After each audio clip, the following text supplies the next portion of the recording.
Halo, Assalamualaikum warahmatullahi wabarakatuh. My name is Reza Aulia Azmi. I'm from PBI 2C. I will explanation about leadership. So, lebih dari satu abad yang lalu, kepemimpinan telah menjadi topik introspeksi akademik, dan pada perkembangannya, definisi tersebut telah berkembang terus-menerus. Next, ke kepemimpinan dan kekuasaan. Konsep kekuasaan berkaitan dengan kepemimpinan karena merupakan bagian dari proses pengaruh. Daya adalah kapasitas atau potensi untuk mempengaruhi.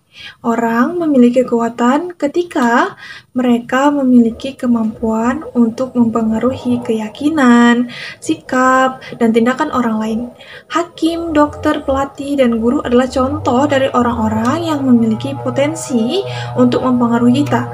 Ketika mereka melakukannya, mereka menggunakan kekuatan mereka, sumber daya yang mereka gambar untuk mempengaruhi perubahan dalam diri kita.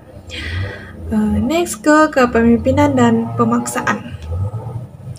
Kekuatan paksa adalah salah satu jenis kekuatan tertentu yang tersedia bagi para pemimpin.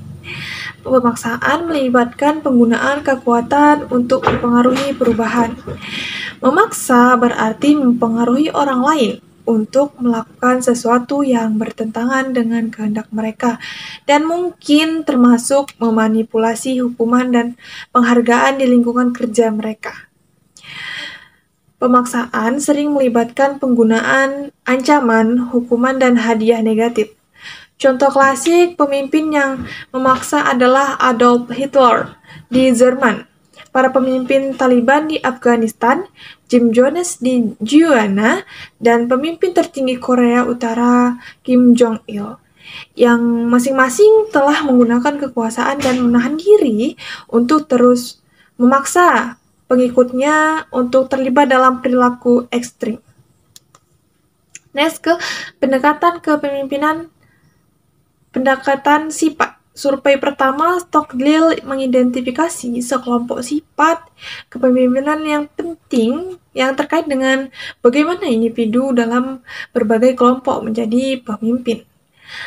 Hasilnya menunjukkan bahwa rata-rata individu dalam peran kepemimpinan berbeda dari rata-rata anggota kelompok sehubungan dengan 8 sifat. Berikut contohnya, yaitu yang pertama ada kecerdasan, kedua kewaspadaan, ketiga wawasan, ketanggung jawab, inisiatif, kegigihan, kepercayaan diri, dan yang terakhir sosialitas.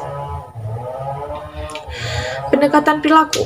Pendekatan perilaku sangat berbeda dari sifat dan pendekatan keterampilan terhadap kepemimpinan karena pendekatan perilaku berfokus pada apa yang dilakukan pemimpin daripada siapa pemimpin. Ini menunjukkan bahwa pemimpin terlibat dalam dua jenis perilaku utama. Yang pertama perilaku tugas dan perilaku berhubungan. Bagaimana pemimpin menggabungkan kedua jenis perilaku ini untuk mempengaruhi orang lain adalah fokus utama pendekatan perilaku. Next, ke pendekatan situasional. Kepemimpinan situasional adalah pendekatan reseptif untuk kepemimpinan yang menunjukkan bagaimana pemimpin dapat menjadi efektif dalam berbagai jenis pengaturan organisasi yang melibatkan berbagai tujuan organisasi. Pendekatan ini memberikan modal yang menyarankan kepada para pemimpin bagaimana mereka harus berperilaku berdasarkan tuntutan situasi tertentu. Oke, lanjut masuk ke apa saja sih gaya kepemimpinan? Yang pertama, transformational leadership. Yang kedua, authentic leadership.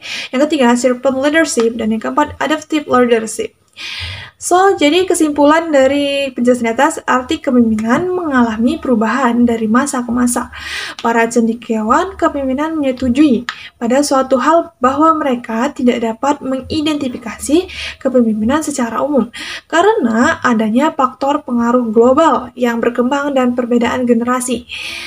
Kepemimpinan akan terus memberikan arti yang berbeda bagi setiap orang dan generasi. Dengan pendekatan kepemimpinan terdiri atas pendekatan sifat, keterampilan, perilaku, dan situasional.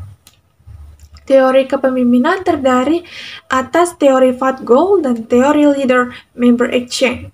Sedangkan gaya kepemimpinan terdiri atas transformational, authentic, servant, dan adaptive. Maybe that's all my understanding of leadership in this meeting. Wassalamualaikum warahmatullahi wabarakatuh.